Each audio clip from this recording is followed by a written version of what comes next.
তাদের বউ তাদেরকে খাবার এনে দিল এবং তারা দুই বন্ধু কোনটা খেয়ে কি খাবে। ওই বন্ধু কল্পনা করতেছিল ওই বাটিতে মনে হয় স্বাদের খাবার মিলবে, আমি ওই বাটিটাই নেব।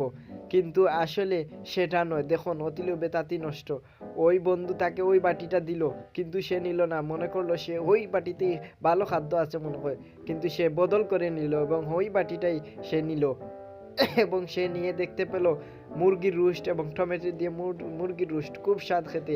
ওই খাবারটি সে খেতে শুরু করবে এবং খেতে শুরু করলো অবশ্যই টমেটো সস। ওয়াও সেই স্বাদ! সে বলতেছে ওয়াও সেই স্বাদ! কে আমার পেট ভরে যাইতেছে, দেখুন কিরকম খাইতেছে ভাই।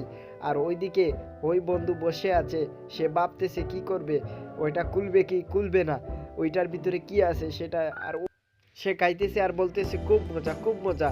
সে খুব ভালোভাবে খাইতেছিল, কিন্তু ওইদিকে ওই বন্ধু ওইটা খুলবে কিনা আরো বলছিল যে আমার ওটা আরো স্বাদ হবে, কিন্তু সে খুলে দেখতে পেলো আটার ময়দা দিয়ে কি রকম কি বানিয়েছে, খুব দুর্গন্ধ বেরোচ্ছিল ওই খাদ্যটি থেকে। সে ওই বন্ধু বলছে দেখুন আমারটা কি ভালো, মুরগির রোস্ট, ওয়াও খেতে পৌ পৌ।